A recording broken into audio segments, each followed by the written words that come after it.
Let's talk about the United States now. The land of the free is once again engulfed in turmoil. Protests have resurfaced in many parts of the country, but the flashpoint is the city of Portland.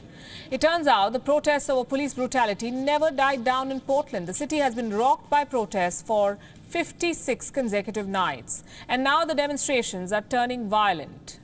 On your screen are the latest images. Security forces are tear gassing and clubbing demonstrators. Standing toe-to-toe with the protesters is the mayor of Portland, Mr. Ted Wheeler. He's a Democrat. He has been conducting regular listening sessions for these protesters. Today, he was tear-gassed along with them. The mayor could be seen coughing as tear gas surrounded the area. And despite all of this, he couldn't really win the support of these protesters. For them, Mr. Mayor was only there for the cameras. A clear indication of how the protests are not politically motivated. Ted Wheeler is a wealthy, privileged man. He comes from a very wealthy family. He has no idea what it is like. We're out here with houseless people. We're out here with houseless communities, with Black, Indigenous communities, with people of color who for way too long have not had a voice. They haven't had a voice in their government. The American media is calling the pushback by security forces a federal crackdown because these security officials are federal agents. They're housed at the Justice Center in Portland and they're showing no signs of retreating. They're stepping out of the building at regular intervals and tossing smoke bombs and tear gas shells at the protesters. Their deployment has triggered a national debate over civil liberties, but Donald Trump is in no mood to concede. He's calling the protests an anti-police crusade. And he's justifying his decision by accusing, quote-unquote, extreme politicians of fanning the flames. Take a look.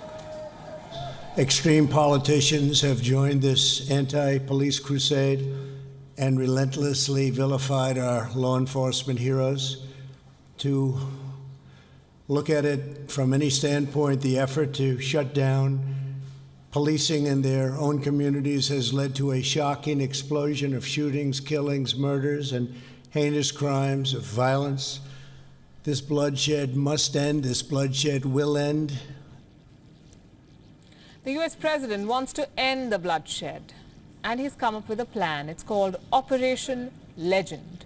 We expect nothing less from President Trump. Everything he does is legendary. In this program, he wants to send federal agents to tackle violence in any city that witnesses the slightest of protest in the coming days. Listen to this announcement that he made. Today, I'm announcing a surge of federal law enforcement into American communities plagued by violent crime. We'll work every single day to restore public safety, protect our nation's children, and bring violent perpetrators to justice. We've been doing it, and you've been seeing what's happening all around the country. We've just started this process, and frankly, we have no choice but to get involved. Every American, no matter their income, their race, or their zip code, should be able to walk their city streets free from violence and free from fear. For this reason, today, I am announcing that the Department of Justice will immediately surge federal law enforcement to the city of Chicago.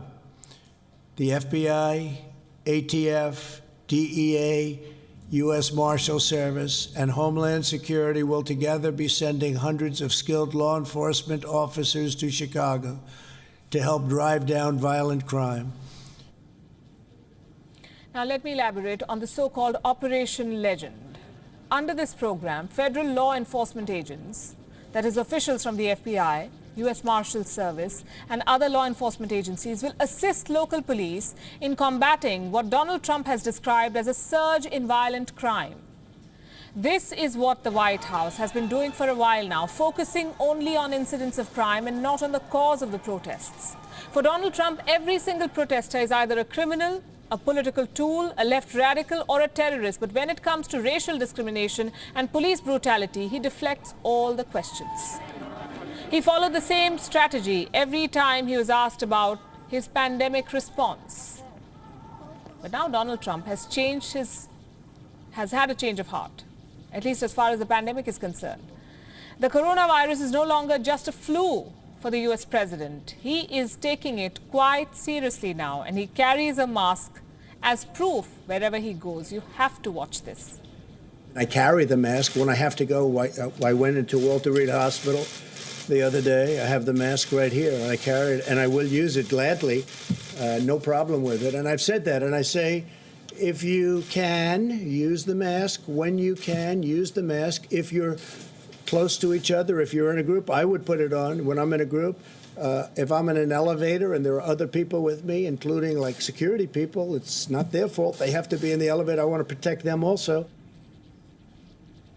Wear it at the hospital, wear it when you're in a group, wear it in the elevator, wear it when there are people around. It took him 6 months to say that.